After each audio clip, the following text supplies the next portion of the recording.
아노말리 소개를 시작하겠습니다. 먼저 콩쿠르상 얘기부터 오늘은 좀 시작을 해볼게요. 콩쿠르상은 프랑스어로 쓰여지고 프랑스 내에서 출간된 작품을 대상으로 합니다.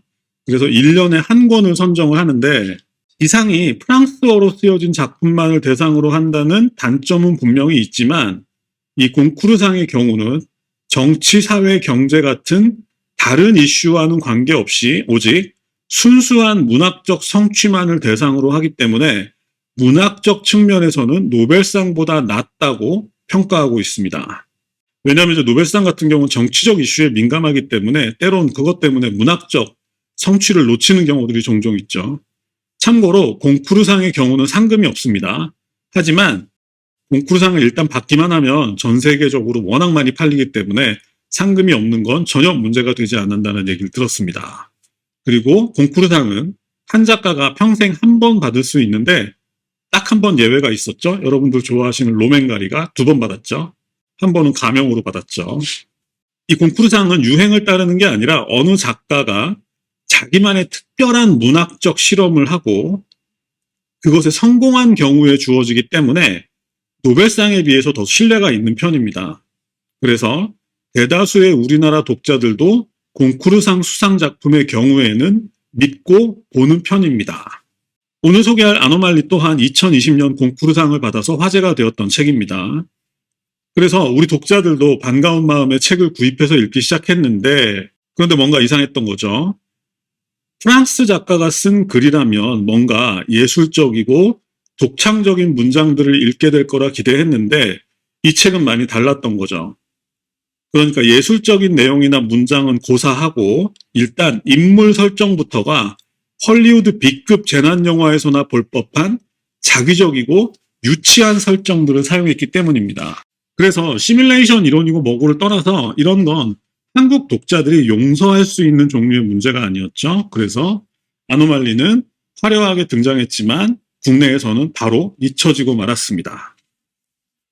자, 그런데 제가 오늘 이 작품을 소개하는 이유가 있습니다. 저도 처음에는 이 소설이 콩쿠르상을 받은 이유가 시뮬레이션 이론을 소설에 접목했기 때문이라고 생각했습니다. 그런데 다시 읽고 보니 그게 아니었습니다. 그러니까 소재도 중요하지만 더 중요한 건 바로 방금 얘기했던 유치하고 자기적인 인물 설정, 그게 중요했던 거였습니다. 그 유치하고 자기적인 인물 설정이야말로 진짜로 작가가 의도했던 것이죠. 자, 지금부터 그 이유를 알아보겠습니다. 의도적으로 그렇게 한 것이다. 먼저 이 책을 보려면 시뮬레이션 이론에 대해서 조금 알고 넘어가야 되겠죠. 시뮬레이션 이론이라고 하면 그 한창 인기 있었던 그 심즈 같은 게임 기억하시죠? 그걸 시뮬레이션 게임이라고 하잖아요. 어느 가상사회가 있고 거기에 내가 만든 캐릭터가 그 가상사회 속에서 살아가는 거죠. 그러면 제가 그 게임을 시작하려면 먼저 캐릭터의 성별을 고르고 피부색이나 헤어스타일 같은 걸 고르고 그리고 캐릭터를 완성한 다음 게임을 시작하죠. 그래서 게임 속에서는 자신의 외모나 집 같은 걸 꾸미기도 하고 또 다른 캐릭터들과 파티를 열거나 심지어 결혼도 하고 이혼도 하고 그러는 것 같습니다. 그런데 이 게임이 미국이나 몇몇 나라에서는 꽤 인기가 있었던 것 같은데 우리나라는 그렇지 않았죠. 제 생각에는 여러 가지 이유가 있겠지만 아마도 가장 큰 이유는 게임 자체가 어설펐기 때문이 아닌가 싶습니다. 그러니까 게임 속의 내 캐릭터라는 게 외모도 그렇고 행동이나 다른 사람들과 공유하는 행위나 모든 것들이 자연스럽지 못하고 어설펐기 때문에 사용자들이 게임에 감정이입하기가 쉽지 않았던 거죠. 자, 그렇다면 시뮬레이션 게임은 왜 그렇게 어설픈 걸까요? 물론 기술적인 문제도 있겠지만 가장 큰 이유는 바로 우리가 사용하는 컴퓨터 성능의 한계 때문입니다. 만약 우리가 게임 속에서 우리가 원하는 가장 자연스러운 형태의 외모를 구현하려면 단지 피부색이나 몇 가지 헤어스타일이 아니라 수백만 가지 조건의 조합이 필요할 텐데 그것을 구현하는데 우리 컴퓨터의 성능이 따라가지 못하기 때문입니다. 그런데 만약 컴퓨터 성능이 지금보다 한 10억 배쯤 좋아진다면 어떻게 될까요? 그렇게 되면 수백만 가지 조합의 외모쯤은 일도 아닐 것이고 심지어 그렇게 탄생한 캐릭터들이 마치 현실 세계에서처럼 자연스럽게 살아가게 될 것입니다. 그러니까 심지의 세상이나 지금 현실의 세상이나 다를 게 없어진다는 거죠. 심지어 우리는 외모뿐 아니라 그 캐릭터의 성격까지도 원하는 대로 설정할 수 있을 것입니다.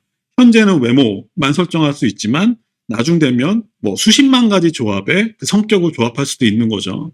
그리고 그렇게 다양한 색깔을 가진 캐릭터들이 가상사회에서 살아간다면 실제 우리 사회에서처럼 예상하지 못한 수많은 일들이 벌어지게 될 겁니다. 그렇게 다양한 캐릭터들이 수십억 명이 살아간다면 얼마나 많은 일들이 벌어지겠습니까? 결국 시뮬레이션 프로그램은 또 하나의 우주를 창조할 수 있게 된다는 것입니다. 또 그 하나의 우주에서는 또 다른 200억 년의 시간이 흐를 수 있습니다. 물론 사용자 입장에서는 그게 두세 시간 안에 끝날 수도 있는 겁니다. 하지만 실제로 그 게임 속 캐릭터에게는 자신에게 주어진 100년이라는 시간이 100년 그대로 느껴지는 거죠. 게임 속 캐릭터는 그것을 느끼지 못하는 거죠. 하지만 사용자에게는 그게 몇 시간에 불과할 수도 있다. 그런데 만약 컴퓨터 성능이 그것보다 더 좋아져서 동시에 수십 개 혹은 수만 개의 우주를 동시에 시뮬레이션 할 수 있다면 이것이 바로 시뮬레이션 이론의 핵심입니다. 이 이론이 화제가 되었던 이유는 그것이 실제로 수십 년 이내에 가능하기 때문입니다. 참고로 이렇게 말씀드릴 수 있는데, 참고로 지금 우리가 사용하고 있는 이 스마트폰 있잖아요. 이 스마트폰은 전화기가 아니라 컴퓨터죠. 이 스마트폰의 성능은 그 60년대 미국이 우주인들을 달나라에 보냈잖아요. 그때 나사가 갖고 있던 모든 컴퓨터를 합친 것보다 더 우수하다고 합니다. 이 스마트폰 한 대가. 그런 식으로 발전을 하기 때문에 수십 년 이내에는 10억 배 이상의 더 좋은 컴퓨터가 등장할 수 있다. 그런데다가 지금 우리는 양자 컴퓨터 하는 얘기를 많이 듣는데 그거라도 덜컥 나와버리면 시간이 더 땡겨지는 거죠. 그렇게 되면 아까 말씀드렸던 동시에 수십만 개 혹은 수십억 개의 우주를 동시에 시뮬레이션하는 것이 가능해진다는 거죠. 그건 게임일 수도 있고 아니면 일종의 실험일 수도 있습니다. 그런데 문제는 그래서 그 시뮬레이션 이론이라는 게 결국 실현 가능하기 때문에도 문제라고 말씀드렸잖아요.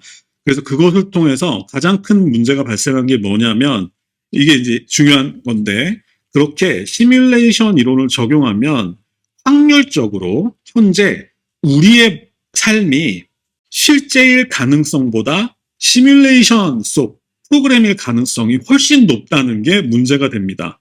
그러니까 우리가 실제 인간이 아니라 미래의 어떤 누군가가 시뮬레이션하는 지구의 역사 속 인물일 가능성, 그러니까 프로그램 속 인물일 가능성이 훨씬 높다고 하죠. 확률적으로는 우리가 실제 인간일 가능성은 100분의 1 정도 된다고 합니다. 그러니까 100분의 99는 우리가 프로그램 속의 인물이라는 거죠. 근데 우울하지만 이거는 확률적으로 사실입니다. 사실이고요. 그리고 이 책 아노말리는 그 내용을 다루는 소설입니다. 소재 자체가 굉장히 신박하죠. 자, 그럼 이제 이 책의 주요 사건에 대해서 말씀드리겠습니다. 잘 들어보세요. 처음에 들으면 무슨 말인가? 하고 잘 와닿지 않는데 한번 주의 깊게 들어보세요. 2021년 3월 10일 프랑스 파리에서 출발해 뉴욕으로 향하는 에어프랑스 여객기가 예고에 없던 난기류를 만나 위기를 겪은 후 무사히 착륙하게 됩니다. 2021년 3월 10일. 그런데 3달 뒤인 6월 24일에 같은 여객기가 다시 뉴욕 상공에 나타납니다. 같은 여객기라 함은 같은 비행기에 같은 조종사가 같은 승객들을 태우고 석 달 뒤에 다시 나타났다는 얘기죠. 비행기만 같은 게 아니라 조종사도 같고 그 승객들도 모두 3월 달에 탔던 사람들과 동일한 사람들이라는 겁니다. 그래서 이제 교신을 통해서 물어보니까 기장은 오늘이 6월 24일이 아니라 3월 10일이라고 대답을 합니다. 3월 10일에 뉴욕에 도착했던 비행기가 6월 24일에 또다시 등장한 거죠. 같은 비행기, 같은 기장, 같은 사람들입니다. 자, 이 소식에 당연히 미국은 난리가 났겠죠. 그래서 6월에 다시 나타난 비행기를 공군기지에 착륙시키고 승객과 승무원 모두를 군 기지에 수용하고 과학자들을 불러서 대책 마련에 들어갑니다. 똑같은 사람들이 다시 나타났으니까. 그래서 과학자들을 통해서 이 상황을 설명하기 위해 가장 합리적인 설명으로 등장한 것이 바로 시뮬레이션 이론입니다. 프로그램의 버그일 수도 있고 아니면 미래의 누군가가 인간들이 이런 상황에 어떻게 대처하는지 알아보기 위해 일부러 설정한 것일 수도 있습니다. 그런데 이렇게 생각해보면 코로나나 대지진 같은 것들도 시뮬레이션 이론으로 생각해보면 오히려 더 납득이 가는 측면이 있죠. 어쨌든 우리가 시뮬레이션 프로그램 속 캐릭터에 불과하던 어쨌든 이 문제는 당장 해결해야 했습니다. 똑같은 사람이 2명이 되는 거니까. 언제까지 이들을 억류할 수도 없는 노릇이고 결국은 소문이 퍼져나가고 말 테니까 빠른 시간 안에 이것을 해결해야 했었는데 결국 가장 중요한 문제는 소설 속에서 가장 중요한 문제는 3월 달에 이미 도착한 사람들과 6월에 다시 도착한 사람들이 서로를 대면하게 하는 것으로 모아집니다. 어쨌든 일은 벌어진 거고 한 사람이 2사람이 되었으니까 이것을 현상 그대로 받아들일 수밖에 없는 상황인 거죠. 다만 미국 당국은 새로운 신분이 필요한 사람들에게는 그렇게 할 준비도 함께 마련하고 있었습니다. 만약 둘 중 한 명이 새로운 신분으로 살아가기로 결심한다면 그것만큼 또 깔끔한 해결책이 없는 거였겠죠. 그래서 이 소설을 펼치면 처음에 사람들 이야기부터 나오는데 이제는 그 이유를 아셨을 것 같습니다. 결국은 자신이 2명이라는 현실에 마주친 사람들에 관한 이야기이기 때문입니다. 그래서 사람으로 시작을 하는 겁니다. 그런데 문제는 바로 이 지점에서 발생합니다. 그것은 이 작품에 등장하는 캐릭터들이 너무 자기적이라는 것입니다. 아마도 그것이 우리나라 독자들을 외면하게 만든 가장 큰 이유가 되었던 것 같은데 예를 들면 이런 사람들이 등장합니다. 2 얼굴의 킬러라든지 아니면 세상이 자기 작품을 알아주지 않는 것에 절망한 작가나 또 동생 병원비 때문에 악덕 기업의 변호를 맡기로 한 젊은 변호사 등이 등장하고 그런데 다들 어디선가 본 듯한 캐릭터들이죠. 모두 식상한 캐릭터들이지만 그 식상함이 바로 이 작품의 핵심이기 때문에 인물에 대해서 조금 더 알아보겠습니다. 먼저 2 얼굴의 킬러가 있습니다. 그는 한쪽 세상에서는 음식점 프랜차이즈 사업을 하는 건실한 가장이지만 또 다른 세상에서는 냉혹한 킬러입니다. 이런 사람이 처음에 딱 등장하니까 우리나라 독자들이 뭐야 이러고 덮어버리는 거죠. 그리고 2번째로 등장하는 인물은 빅토르 미젤이라는 소설가가 등장합니다.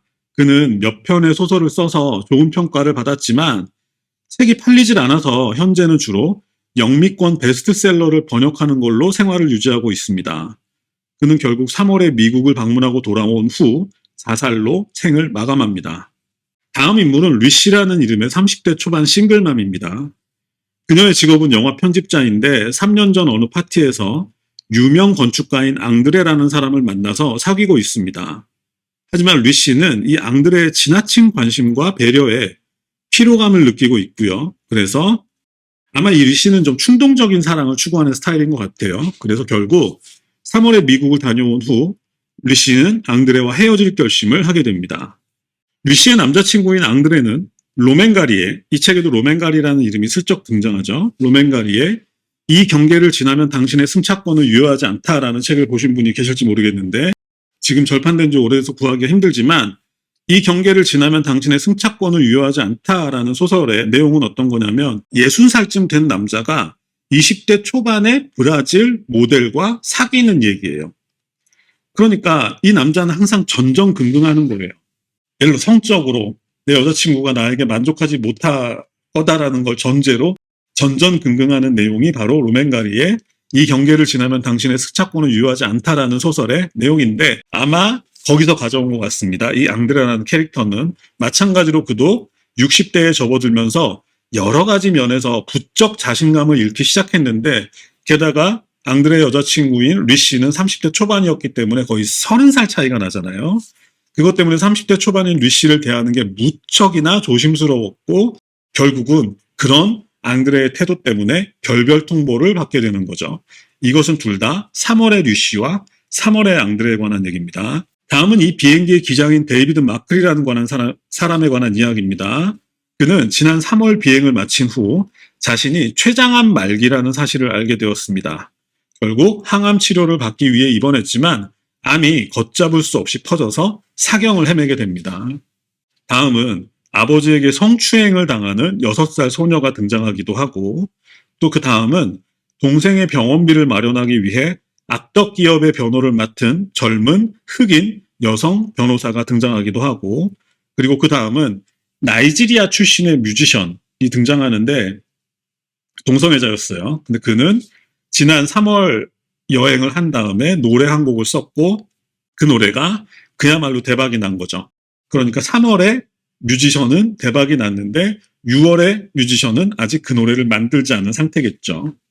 자, 이렇게 대부분 설정들이 굉장히 어디서 많이 본 듯하고 의도적으로 그러지 않았으면 나오기 힘들 만큼 약간 헐리우드 B급 재난 액션 영화에 등장할 법한 사연들을 가진 사람들이 쭉 모여 있습니다.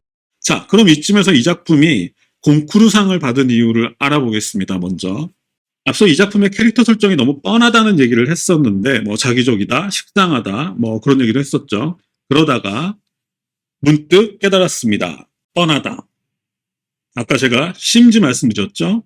5가지 피부색 중에서 하나 고르고 그 다음에 10가지 헤어스타일 중에서 하나 고르고 뻔하다. 누가 골랐다. 이해되시죠? 그러니까 결국은 이 아노말리에 등장하는 주요 인물들은 누가 고른 거죠. 보기 중에서. 그렇기 때문에 캐릭터들의 사연이 뻔한 거죠. 보기 중에서 고른 거기 때문에 미래의 누군가가. 그러니까 미래 사회에서는 시뮬레이션 게임을 할 때 지금처럼 몇 가지 조건의 외모만 선택하는 게 아니라 사연이나 성격이나 이런 자세한 것들까지 전부 다 설정할 수 있다는 거죠. 하지만 아무리 자세하게 설정한다 하더라도 그것은 인위적인 행위이기 때문에 그 결과값은 이렇게 좀 자기적인 캐릭터로 나온다. 결국은 작가는 그 얘기를 하고 싶었던 거죠. 그러니까 두 얼굴의 킬러라든지 변호사라든지 뭐 이런 사람들이야말로 결국은 자연스럽다기보다는 누군가에 의해서 골라졌다. 그런 느낌을 주기 위해서 일부러 그렇게 자기적으로 설정을 한 거죠. 미래의 누군가가 선택을 한 거죠. 그렇게. 이해되시죠? 이해되신 걸로 알고 넘어가겠습니다. 결국 이런 인물의 자기적인 설정은 우리가 프로그램 속 인물이라는 것을 말하기 위한 작가의 아주 세심한 장치였다는 거죠. 이거를 알면 아노말리가 재밌어집니다. 이제는 아노말리를 보셔도 됩니다. 안 보신 분들은. 자, 하지만 그 정도에서 끝나서는 안 됩니다. 그러면 이제 프랑스 작가라고 할 수 없죠. 그래서 이 책은 3부로 구성되어 있습니다. 1부는 그 사람들에 관한 이야기가 펼쳐지고 2부는 그들이 맞닥뜨린 상황을 실제적으로 보여주는 장이고 마지막 3부는 그들 각자가 또 다른 자기 자신을 만나는 이야기로 구성되어 있습니다. 그러니까 1부에서 펼쳐진 자기적인 설정들이 마지막 3부에서 예술적으로 해결될 수 있다면 이 소설은 성공한 소설이자 곤쿠르상을 받을 자격이 주어지는 거죠. 그러니까 결과적으로 우리는 알고 있잖아요. 이 소설이 곤쿠르상을 받았다라는 것. 그 얘기는 1부에서 제기한 문제들을 3부에서 작가가 해결했다는 얘기겠죠. 그럼 3부를 살펴보겠습니다. 자, 3부는 또 다른 자기 자신을 만나는 이야기라고 말씀드렸는데 먼저 이제 킬러의 경우 이 친구는 킬러답게 공군기지를 몰래 탈출해서 결국 자기 자신을 만나게 돼서 자기 자신을 잔혹하게 살해해버립니다. 한 명만 남게 됐죠. 깔끔합니다. 그리고 영화 편집자인 리 씨에게 결별 통보를 받은 3월의 건축가는 6월의 건축가에게 충고를 해줍니다. 너무 네가 절박해서 내가 리 씨한테 채웠어. 너무 절박해하지 말라고. 그러면 그럴수록 리 씨는 더 답답해할 거라고 이렇게 좋은 충고를 해주게 되고요. 그리고 3월에 건축가는 이미 채웠잖아요. 그러니까 이제 당국에 나에게 새로운 신분을 만들어 달라. 내가 조용히 사라지겠다. 이렇게 얘기를 하고요. 그리고 6월의 건축가는 3월의 건축가에게서 충고를 받아서 리 씨에게 편지를 씁니다. 앞으로 나 자신의 나약함을 극복하기 위해 노력하겠다. 이렇게 편지를 쓰고 마침내 류씨는 6월의 류씨죠. 6월의 류씨는 6월의 건축가의 아이를 임신하게 됩니다. 결국 6월의 커플은 맺어졌죠. 3월의 커플이 깨짐으로 인해서 6월의 커플은 성공을 했습니다. 그리고 아버지에게 성추행을 당했던 6살 소녀가 등장한다고 했었잖아요.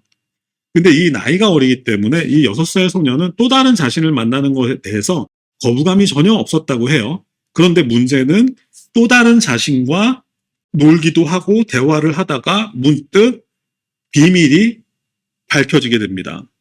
그래서 결국은 그 둘의 대화를 통해 아버지의 범죄가 밝혀지게 되고 그로 인해 아버지는 처벌을 받게 됩니다. 이 문제도 해결이 됐고, 그리고 나이지리아 출신의 뮤지션은 또 다른 자신을 만났잖아요. 근데 만나서 대화를 해보니까 네, 능력도 있고 음악적 센스도 정말 뛰어나고 자기니까 말도 잘 통하고 그러니까 우리 쌍둥이였던 걸로 하자. 우리 원래 쌍둥이였던 걸로 하자. 너 다른 마을에서 살고 있었던 걸로 하자. 그래서 함께 음악을 만들고 공연을 다니면서 이 문제도 깔끔하게 해결이 되고요. 그런데 문제는 그렇게 좋게만 해결되는 게 아니라 아까 기장이 3월에 기장이 비행을 다녀온 후에 췌장암 말기 판정을 받았다고 했잖아요. 그래서 그 기장이 3월에 기장이 병원에 입원했는데 암이 막 급속도로 번져가지고 정말 고통스럽게 죽어가고 그 곁에서 아내가 정말 고생을 해서 이제 간호를 하는데 그럼에도 불구하고 그 기장은 이제 세상을 떠나요. 그런데 그 기장이 세상을 떠날 때쯤에서 또 남편이 또 나타난 거예요. 근데 이 남편도 췌장암인 거죠. 그 지점에서 아내가 이제 망연자실하는 그런 모습이 좀 나오기도 하고요. 그리고 어쩌면 가장 중요한 이제 사람은 소설가겠죠. 소설가의 입장은 비교적 단순했습니다. 왜냐하면 3월에 자기 자신이 이미 자살을 했기 때문에. 그런데 3월에 소설가가 죽고 난 다음에 이 원래 인간들이 그렇잖아요. 대중들이 어느 소설가가 살아있을 때는 인정하지 않다가 죽고 나니까 막 별로 좋지도 않은 작품을 가지고 막 천재 작가가 요절했다고 막 난리가 난 거예요. 죽고 나니까. 막 난리가 나서 막 이제 막 인기가 죽은 뒤에 뭐 출판사도 어떤 역할을 했겠지만 그 난리가 났는데 인기가 폭발하는 상황에서 다시 나타난 거예요. 그래서 이제는 부활한 천재 작가가 된 거죠.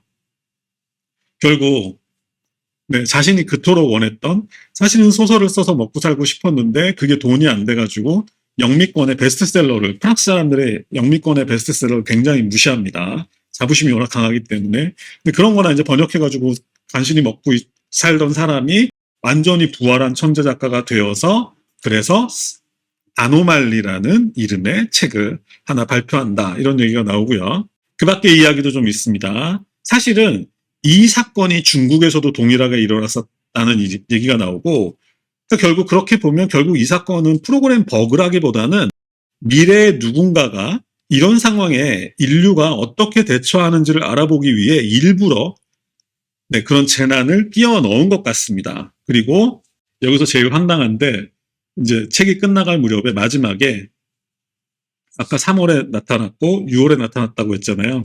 10월에 그 비행기가 또 나타납니다. 그래서 이제는 미국 대통령이 나 이제 못하겠어. 이런 상황을 어떻게 또. 그래서 결국은 미국 대통령이 공군에 전화를 해서 저 여객기를 격추하라. 실제로 격추해버립니다. 그렇게 해서 이 소설은 끝나게 됩니다. 소설 속에 등장하는 작가 빅토르. 아마도 이제 이 소설의 작가인 에르베르 텔리의 이제 페르소나인 것 같은데 그 소설 속 작가인 빅토르는 이렇게 얘기를 합니다. 설령 내가 생각하는 프로그램에 불과할지라도 나는 존재한다. 내가 사랑과 고통을 느끼는 방식은 바뀌지 않으며 나는 고맙게도 확실히 죽을 것이다. 그리고 세계가 가상이든 아니든 내 행동의 결과도 달라지지 않을 것이다. 이렇게 얘기를 합니다.